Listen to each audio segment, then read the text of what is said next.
Float planing is the best of two worlds, flying and boating, with the added freedom of going anywhere there's water, from the backwoods of Arkansas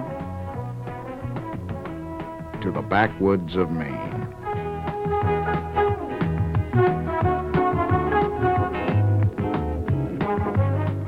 Flying over the popular lakes of Florida or the unknown lakes of Alaska. Here in our last frontier, the airplane is the fastest and often the only carrier. The early Alaskan bush pilot has already earned a place in American folklore.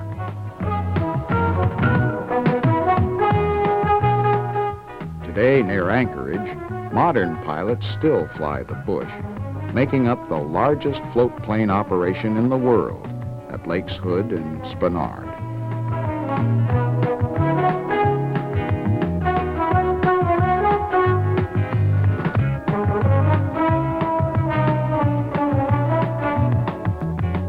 But no matter where you operate, the fundamentals of flying floats are the same.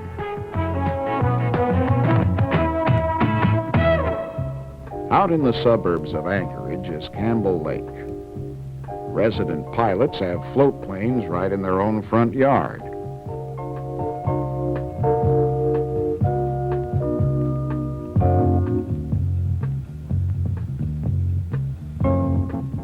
You'll find pre-flight checkout of the float plane generally similar to that of a land plane. One obvious difference is you have to be careful on your walk-around. Inspection of water rudder cables and pulleys is a must. Without free movement, directional control will be seriously impaired on the water. Besides checking the general condition of the floats, inspect all compartments for excess water. Before each flight, look for possible leakage.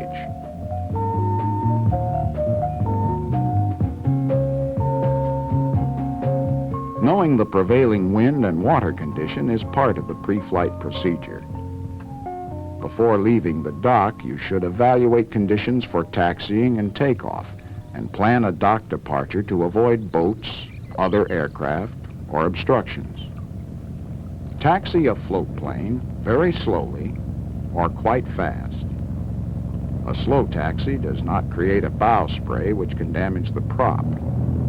As the throttle is smoothly opened and the aircraft picks up speed, spray increases at the bow of the floats. The stick is held all the way back, and the bow of the floats lifts out of the water as you move onto the step. The spray line is definitely back of the propeller. Once on the step, power can be reduced. To avoid prop damage and engine overheating, there is no proper in-between. Either taxi slowly, or when conditions are favorable and there's a long distance to cover, taxi on the step.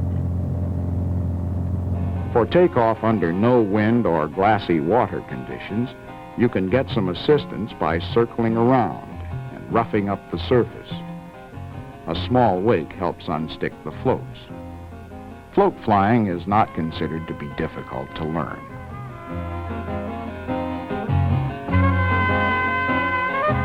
Landings and takeoffs are comparatively simple in water areas that are generally large and traffic-free. However, keep an eagle eye out for unexpected traffic. Once on the step, merely add power and accelerate for takeoff. When sufficient flying speed is attained, a very slight increase in back pressure will lift the aircraft cleanly off the water.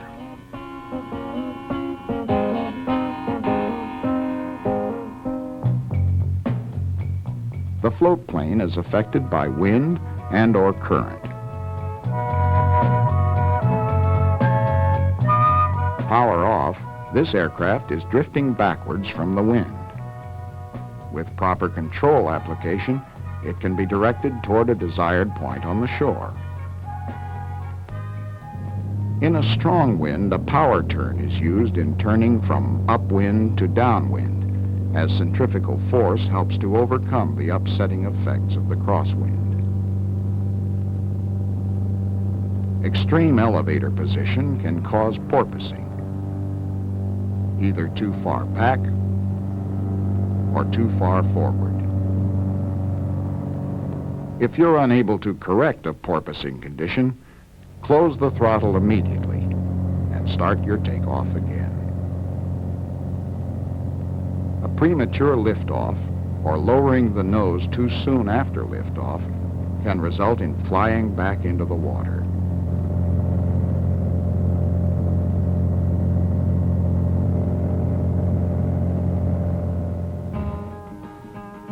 When forced to operate from a small pond or in a restricted area, apply the same techniques used for short field landing. Proper speed and approach path control brings you in and stopped as quickly as possible.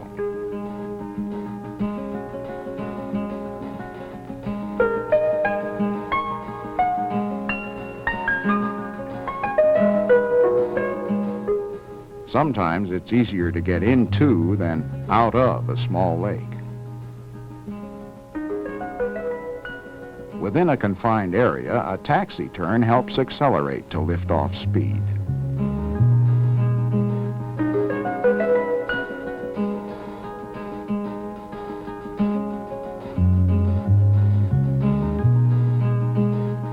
Then climb out at best angle of climb speed to provide the most clearance.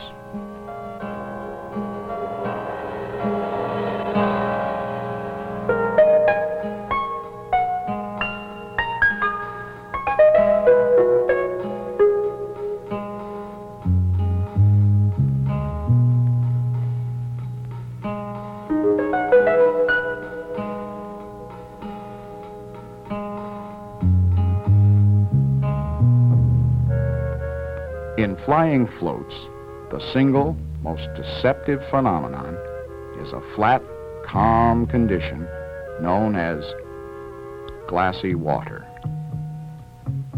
It can be deadly.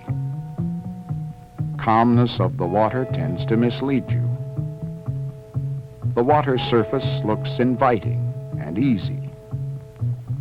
However, it's difficult to judge when to flare or round out the aircraft. Sometimes you can't see the surface, even when you're on it.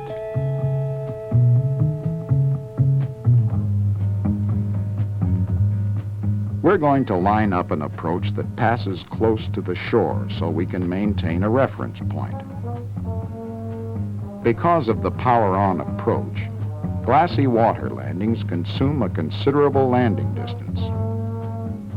Check out beforehand to make sure there's enough room. Set up an attitude similar to liftoff and maintain a constant descent.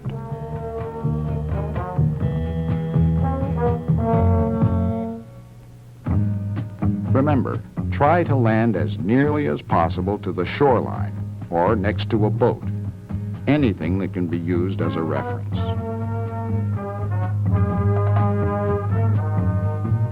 For takeoff, we'll do a step turn to cause waves.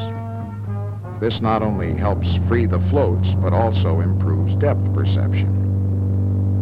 Operate close to shore if possible and establish a positive rate of climb.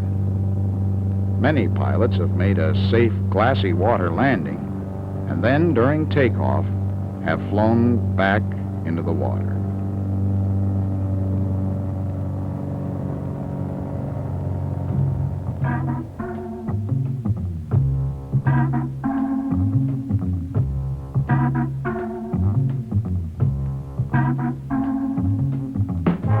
River landings have a different set of techniques and require good headwork. Winding channel, sandbars, floating logs make a river unsuitable. This river is a better choice. It's wide, deep, and seems to be free of obstacles.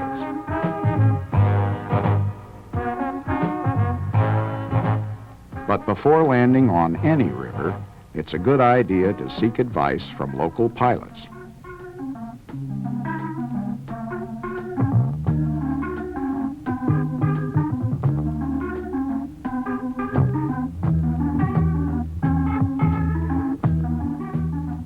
current is fast, but there are areas of calm backwater. Since the current is fast on this river, it's advisable to step taxi to ensure directional control until out of the current.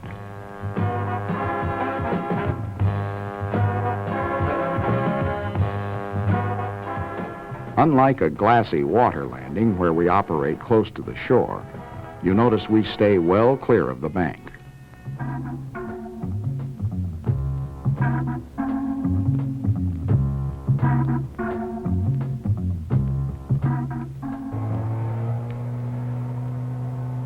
Wherever there are water sports, there are potential hazards.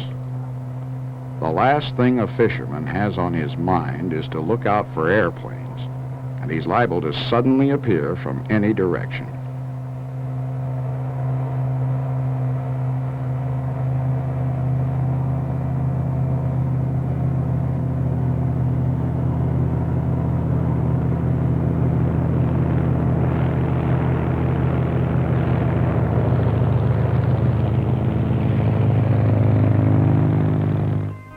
When landing on rough water, touch down near stall speed to reduce pounding action on the floats and strain on float fittings.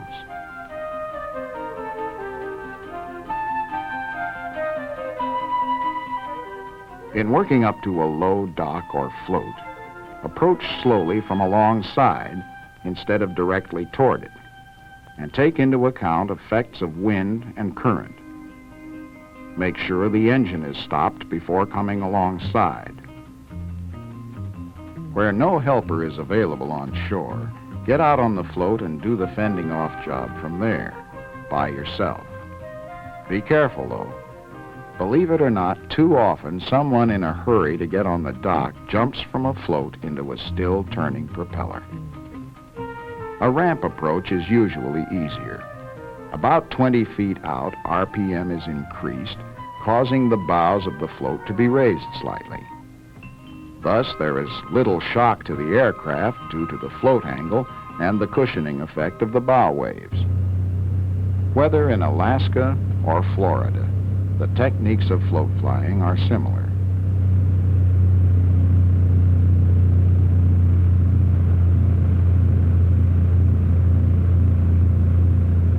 Float plane operators everywhere recommend avoiding boat wakes during a landing. Until the aircraft has slowed down, hitting a boat wake can damage the floats. The wake is helpful for depth perception, but touch down beyond it. Sometimes you'll find your seaplane in areas that offer no docking, mooring, or handling facilities. Before beaching on an unknown shore, inspect the bottom for sharp objects that could puncture the floats. Then, approach the beach at the slowest possible speed, cut the engine, lift the water rudders, and allow the aircraft to drift gently into the beach. Once ashore, lift the tail of the airplane and carefully pull it up onto the beach.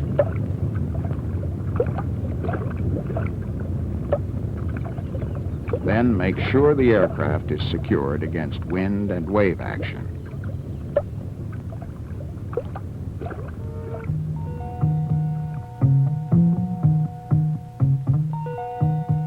In Maine, like Alaska, you need the float plane to reach the remote backwoods.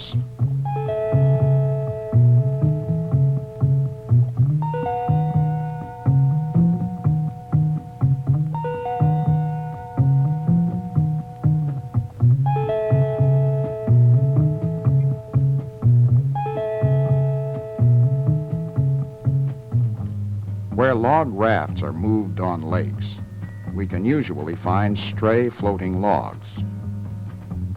And whether floating or submerged, logs can cause severe damage to a float.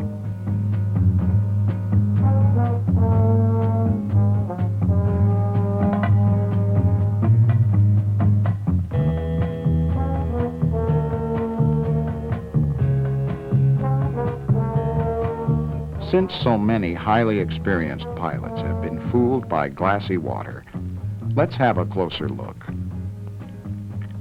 As you pass the shoreline, set up the aircraft with an attitude similar to liftoff, adjusting power as necessary to maintain airspeed about 10 miles above stall and a rate of descent of about 150 feet per minute.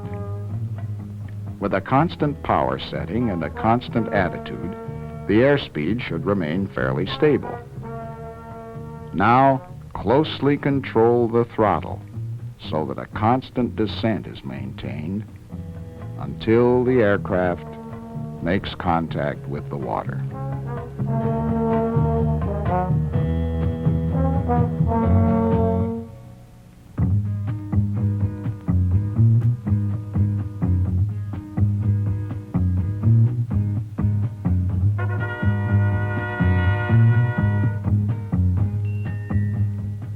Glassy water accidents are caused by misjudging height above the water, either flying into or stalling out above it.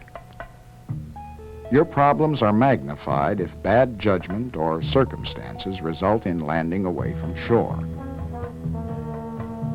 Then, proper glassy water technique is especially important.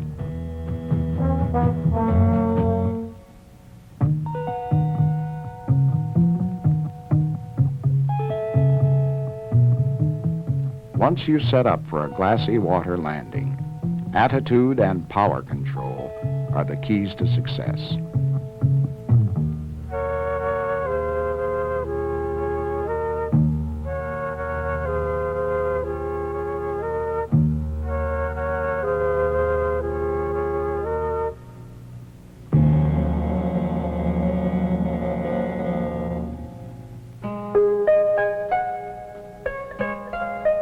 Even though float planes can land almost anywhere, weather is still a factor not to be overlooked.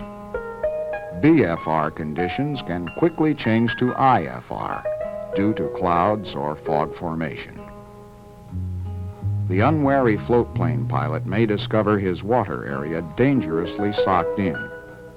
Always have an alternate route in mind. Some pilots say once you've tasted the unique fun of float flying, you'll never want to go back to land flying again. Just once, and you're incurably hooked, enjoying a nautical, salty world, combining the pleasures of boating and flying.